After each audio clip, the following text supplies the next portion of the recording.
Selamat pagi saudara, berjumpa lagi bersama saya Yulia Kesya dalam perbincangan hangat Sapa Sumut.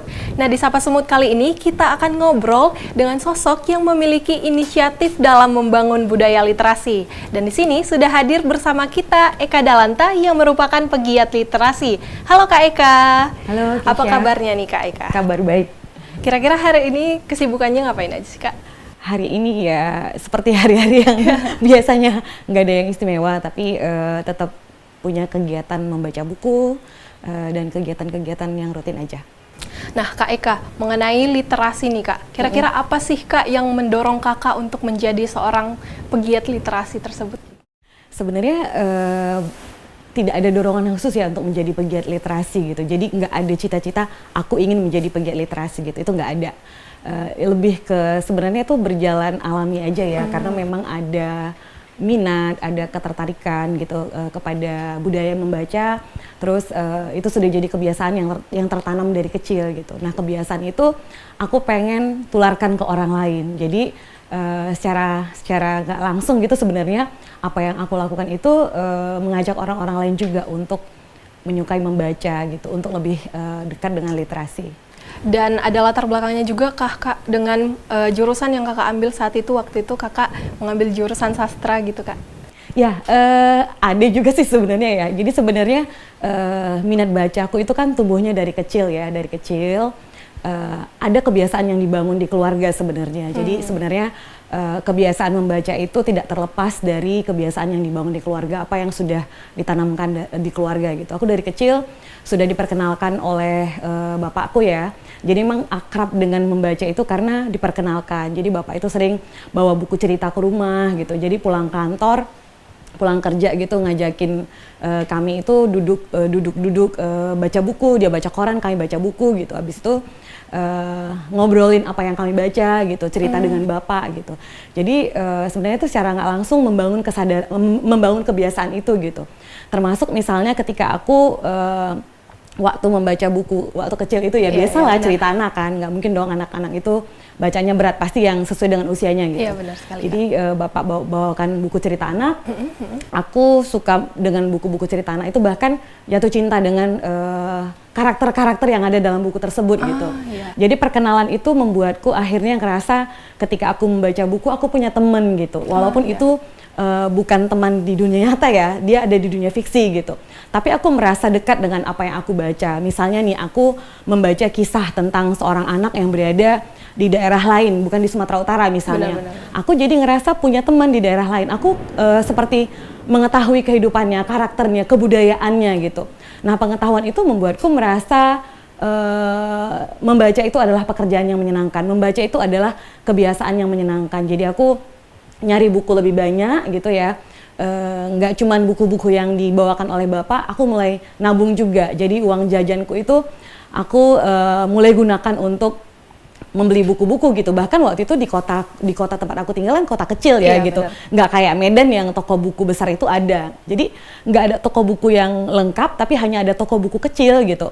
Ya cari bukunya di situ, dan itu kebiasaan yang terbangun sampai kemudian karena kesukaan itu aku juga bercita-cita aku pengen nanti ketika aku tamat SMA gitu ya, aku mau masuk ke sastra Indonesia gitu. Jadi memang keinginan itu tumbuh karena kesukaan sama membaca buku kepada sastra gitu. Dan kebetulan juga waktu itu dari SD, SMP, SMA itu aku ketemu dengan guru bahasa Indonesia yang asik gitu. Jadi kupikir peran guru juga penting ya, ketika murid seperti aku dulu ketemu dengan guru yang ngajarnya asik, ngajar bahasa Indonesia, sastra itu asik gitu, memperkenalkan kita dengan sastra gitu ya. Itu jadi dorongan dan motivasi juga buat aku untuk tertarik dengan sastra Indonesia, sampai aku memutuskan aku masuk sastra Indonesia. Walaupun waktu itu sebenarnya ketika tamat SMA nilai bahasa Indonesia aku rendah loh. Oh iya. Iya. Gitu, tapi nggak jadi penghalang gitu. Justru nilai yang rendah itu sehari-hari nilaiku bagus, tapi waktu ujian ya mungkin karena pola ujiannya waktu itu gitu. Bener-bener. Jadi nilai yang nggak terlalu bagus, tapi itu justru aku ngerasa belajar bahasa Indonesia itu memang harus ditekuni gitu, ada ilmunya juga gitu. Seperti yang akhirnya dipelajari di kampus, bahwa belajar bahasa Indonesia dan sastra itu adalah sebuah keilmuan juga gitu, ada teori-teorinya. Baik Kak, menarik sekali nih ya Kak, berarti berangkat dari kebiasaan dan kegemaran Kakak saat dari kecil gitu, dari membaca buku, hingga saat ini juga Kakak merupakan pendiri dari komunitas Ngobrol Buku ya Kak, kalau nggak salah. Salah satu pendirinya. Iya benar. Kalau boleh diceritain gitu Kak, tujuan mendirikan komunitas Ngobrol Buku ini? Oke, aku mungkin cerita ke Kesia ya, soal Ngobrol Buku. Ngobrol Buku itu didirikan oleh beberapa orang, jadi nggak aku sendiri. Waktu itu aku dan beberapa kawan-kawan punya inisiatif, ada lima orang. Awalnya kami ada 5 orang. Jadi kelimanya ini penyuka sastra, khususnya sastra Indonesia. Ada yang alumnus sastra, ya sebagian besarnya emang alumnus sastra, nggak cuma sastra Indonesia, ada sastra Inggris juga gitu. Tapi intinya kita semuanya penyuka sastra, kita juga menulis gitu ya. Semuanya itu suka sastra dan menulis. Terus kita punya keinginan yang sama. Gimana caranya supaya kita bikin satu kegiatan yang itu cita-citanya mendekatkan sastra Indonesia kepada banyak orang gitu. Kan kalau ditanya ke orang-orang, kamu baca karya sastra nggak sih gitu, pasti langsung mikir itu kan berat gitu. Iya benar. Bener kan ya, kesannya berat gitu. Dan itu yang ingin kita sampaikan ke orang-orang, bahwa baca sastra itu nggak seberat-berat itu gitu. Dan membaca sastra itu justru penting gitu. Jadi kami 5 orang, pas juga waktu itu pandemi ya, pertama kali mulai kegiatan itu 20 Mei 2020. Jadi pas juga lagi pandemi, terus kita sepakat gimana ya kita bisa tetap produktif juga walaupun pandemi gitu. Akhirnya kita sepakat bikin Ngobrol Buku, dan karena itu masih pandemi, kita mulai kegiatannya itu secara daring. Dan pilihannya jatuh ke sesuatu yang gampang menjangkau anak muda gitu, sesuatu yang gampang menjangkau orang banyak. Nah, kita tahu ini kan perkembangan teknologi digital juga gitu, dan anak-anak muda yang pengen jadi targetnya kita tuh akrab dengan sosial media gitu. Jadi kenapa enggak kita tidak bermusuhan dengan teknologi, tapi justru kita gunakan juga teknologi itu untuk bisa lebih dekat dengan anak-anak muda yang mau kita rangkul untuk mencintai sastra. Akhirnya kita pakai platform Instagram. Nah, kita punya akun Instagram namanya @ngobrol_buku. Nah, di sana kita bikin kegiatan 1 minggu sekali ya, Kesia ya. 1 minggu sekali? Iya, setiap Jumat malam. Oh, Jumat ya. Setiap Jumat malam pukul 20 sampai pukul 21 waktu Indonesia Barat. Nah, kita diskusi tentang sastra Indonesia. Jadi kan sastra Indonesia itu ada prosa, prosa itu ada novel, ada cerpen gitu ya. Kemudian ada puisi, kemudian ada esai juga gitu. Jadi semuanya itu dibedah gitu ya. Iya, ganti-ganti tapinya. Kalau misalnya pekan ini kita puisi, mungkin pekan depan bisa puisi atau yang lainnya, atau novel gitu. Jadi setiap Jumat malam itu berlangsung sampai sekarang, rutin, nggak pernah absen sih gitu. Dan memang cita-cita kita itu, kita punya tagline ya, memperkenalkan hasanah sastra Indonesia. Jadi kita pengen memperkenalkan sastra Indonesia kepada lebih banyak orang gitu. Dan kemudian ketika sudah selesai pandemi, kita mulai nih, berarti kita nggak cuman daring aja gitu. Daring juga waktu itu berkembang juga ya, nggak cuman lewat Instagram, tapi juga untuk mengajak diskusi lebih banyak orang. Kita pakai Google Meet dan Zoom meeting juga waktu itu ya. Dan ketika selesai pandemi, ya udah kita mulai luring juga. Jadi bikin kegiatan luring itu apa aja tuh Kak? Sebulan sekali. Luring itu ya diskusi buku juga. Diskusi buku. Jadi kita diskusi buku juga. Misalnya nih yang paling dekat akhir bulan ini. Akhir bulan ini tanggal 29 Maret ya. Kita ngobrolin salah satu karya sastra Indonesia itu Kumcer terbaik pilihan Kompas 2022. Berarti itu kegiatan-kegiatan dari komunitas Ngobrol Buku itu dibuka untuk umum juga ya Kak ya? Iya, benar terbuka dan untuk tidak umum. dipungut biaya gitu Kak? Tidak. Tanggal 29 ya Kak? Iya, itu yang paling dekat. Iya Kak. Dan kalau Kakak lihat nih perkembangannya dari 2020 dibentuk sampai sekarang, apa sih dampak positif yang dapat Kakak rasakan dari komunitas Ngobrol Buku tadi? Oke, dampak positifnya paling pertama mungkin buat aku sendiri, itu mendorong aku untuk tetap menjaga ritme membaca. Jadi kalau misalnya dengan adanya Ngobrol Buku, kan kami punya pilihan-pilihan buku yang akan dibahas setiap minggunya. Jadi setiap bulan kami udah punya daftar nih. Minggu pertama kita akan ngobrolin buku apa, minggu kedua, minggu ketiga gitu. Jadi itu mengatur ritmeku juga untuk membaca buku-buku sastra secara rutin gitu. juga mengatur bagaimana supaya aku bisa memenuhi kebutuhan buku itu sendiri kan gitu, beli bukunya kapan gitu, udah bisa diatur gitu. Benar-benar. Jadi aku lebih disiplin untuk baca buku sastra juga, walaupun buku-buku yang lain ada, tapi kalau yang ini kan mau nggak mau harus dibaca gitu. Iya. Jadi itu satu. Kemudian kalau untuk apa ya, komunitas atau para pendengar ngobrol buku lah ya, teman-teman yang menyaksikan ngobrol buku gitu, aku ngelihat dampaknya kalau sekarang ya apa ya, kalau dari luar Sumatera Utara sendiri gitu, komunitas-komunitas sastra yang ada di luar Sumatera Utara juga tahu, oh ternyata di Medan ada nih kegiatan-kegiatan yang konsen ke sastra Indonesia gitu. Iya, Jadi benar-benar. teman-teman komunitas sastra yang ada di luar Sumatera Utara, katakanlah misalnya di Jawa atau di Sumatera lainnya atau di daerah timur gitu, udah tahu, oh di Sumatera Utara ada tuh, di Medan tuh ada Komunitasnya ada iya, gitu. komunitas yang khusus konsen ngomongin sastra Indonesia, ngobrol buku gitu, itu udah ada. Jadi mereka tahu, oh ya kegiatan sastra di Medan juga terus bergerak tuh, bergiat gitu. Itu kalau dari luarnya. Nah kalau untuk di dalamnya sendiri di Medan dan Sumatera Utara, aku ngelihat kegiatan-kegiatan seperti ngobrol buku juga mulai tumbuh lagi selain ngobrol buku, ada yang lain lagi melakukan kegiatan yang seperti ini gitu. Itu kan hal yang baik ya. Kemudian dengan adanya ngobrol buku, karena kita ngobrolin buku-buku sastra Indonesia, Benar-benar. dan secara khusus juga kita mau ngobrolin buku-buku yang diterbitkan di Kota Medan sendiri, buku sastra yang diterbitkan di Medan, di Sumatera Utara, penulis-penulis Sumatera Dari Utara Sumatera gitu. Utara gitu. Jadi dengan adanya perbincangan tentang karya sastra itu juga mendorong tumbuhnya penulis-penulis muda yang baru.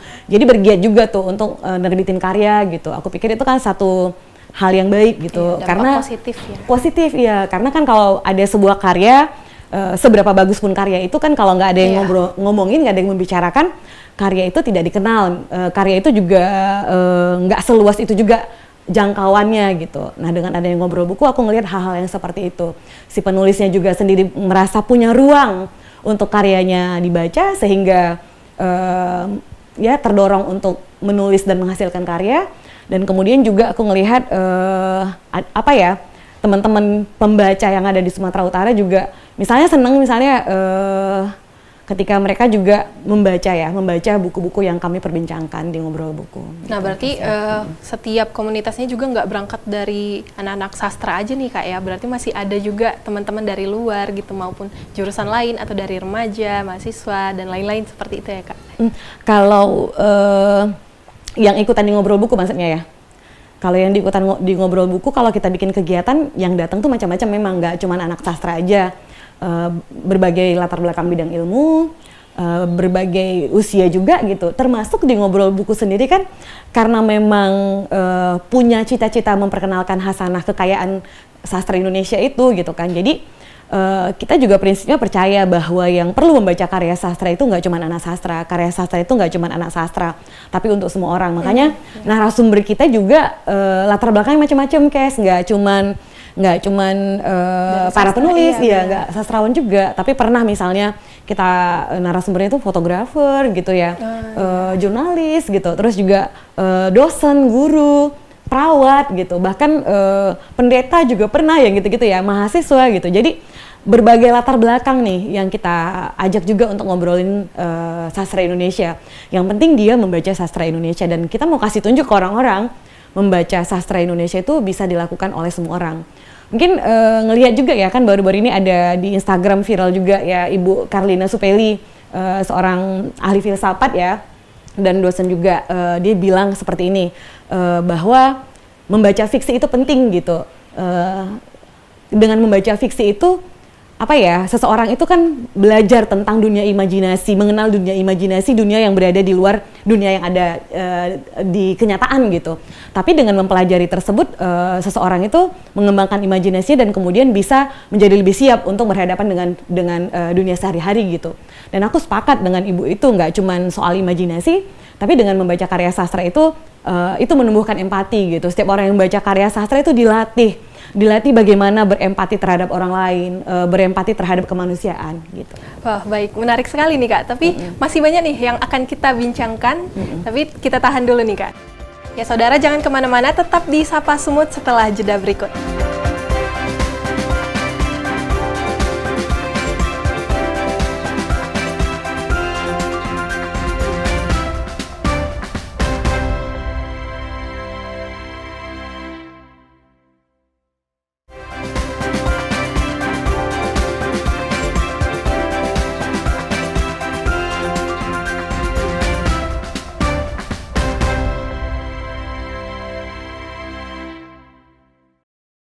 saudara, berjumpa lagi bersama saya Yulia Kesha dalam Sapa Sumut. Nah, Kak Eka, tadi kan kita udah berbincang-bincang nih mengenai komunitas Ngobrol Buku. Dan dari informasi yang kami dapatkan, selain menjadi salah satu pendiri dari komunitas Ngobrol Buku, Kak Eka juga merupakan Duta Baca Daerah Kabupaten Karo nih. Dan kalau dari Kak Eka sendiri nih, gimana sih pandangan Kakak dalam membangun budaya literasi khususnya di Sumatera Utara, Kak? Oke, aku memang tahun lalu dilantik menjadi Duta Baca Kabupaten Karo 2023 sampai 2027. Sebenarnya kan itu adalah, aku pikir ya, itu adalah bentuk apresiasi ya dari pemerintah daerah Kabupaten Karo, dalam hal ini Dinas Perpustakaan dan Arsip Kabupaten Karo, bagaimana mereka memberikan apresiasi supaya ya apa yang aku lakukan gitu kan bisa berdampak juga. Kalau selama ini kegiatan yang aku lakukan di Kota Medan dan mungkin kalau secara daring itu lebih luas lagi gitu, mereka juga ingin dampak itu ditularkan di Kabupaten Karo gitu. Jadi aku pikir itu adalah sebuah apresiasi dan aku sangat menghargai ya apa yang sudah dilakukan yang diberikan tersebut gitu. Untuk dunia literasi ya di Sumatera Utara, ya ini masih harus terus dilakukan, aku pikir harus terus jadi PR yang dikerjakan gitu, karena kalau ngomongin literasi ini kan bukan kerja pendek ya, nafasnya harus panjang. Seperti halnya kerja-kerja kebudayaan lainnya, dampaknya kan nggak terasa langsung, secara instan gitu, nggak ya, cepet benar-benar. gitu, nggak gitu kita lakukan gitu langsung terasa gitu, tapi mungkin beberapa tahun ke depan gitu itu baru berdampak. Jadi ya kondisi literasi kita ya bisa dilihat dari apa yang dilakukan masyarakatnya di kehidupan sehari-hari, dari gaya hidup masyarakatnya. Sebenarnya itu bisa diukur apakah tingkat literasi kita sudah bagus atau tidak. Seberapa banyak juga misalnya masyarakat kita yang tidak perlu dikasih tahu misalnya untuk tidak melanggar lampu merah misalnya, tapi dengan kesadaran sendiri bahwa itu adalah sebuah aturan yang memang harus dipatuhi, bukan untuk dilanggar gitu ya. Atau seberapa banyak juga masyarakat kita yang tetap punya kesadaran ya, nggak perlu dikasih tahu bagaimana budaya antri gitu, misalnya katakanlah misalnya di minimarket atau di pusat perbelanjaan gitu ya, tanpa harus dikasih tahu itu udah tahu ngantri gitu. Nah itu bisa dilihat seberapa bagus tingkat literasi masyarakat kita. Dan kalau kita lihat kenyataannya kan ini masih jadi PR gitu. PR bagaimana supaya masyarakat kita itu lebih literat gitu, lebih punya tingkat literasi yang bagus. Lalu seperti Kak Eka katakan tadi sebelumnya ya, bahwasannya di Sumatera Utara sendiri khususnya literasi itu masih terbilang minim tuh ya, Kak. Jadi dari Kak Eka sendiri, bagaimana cara Kakak, upaya Kakak untuk memperkenalkan, apakah ada tantangan-tantangan tersendiri nih dari Kak Eka untuk memperkenalkan budaya literasi ataupun sastra tadi ke masyarakat yang masih minim literasi tadi? Oke.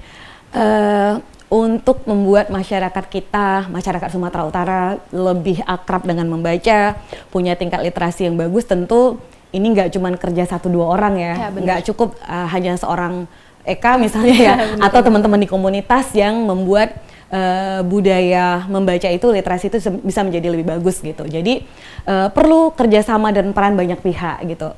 Ya teman-teman komunitas juga, ayo bergiat bareng-bareng gitu. Ya kita lakukan hal-hal yang bisa berdampak baik tersebut gitu. Kemudian juga butuh dukungan juga ya dari pemerintah daerah misalnya yang bisa melakukan kebijakan-kebijakan, yang bisa mengeluarkan kebijakan-kebijakan gitu ya. Bagaimana juga mereka bisa membuat program-program yang itu bisa meningkatkan minat baca, bisa juga meningkatkan literasi tadi gitu.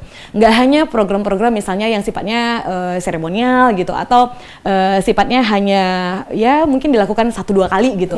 Ya kayak aku sampaikan tadi ya, bahwa kan kebiasaan gitu ya, kebiasaan itu akan terbentuk menjadi gaya hidup, termasuk membaca itu sendiri.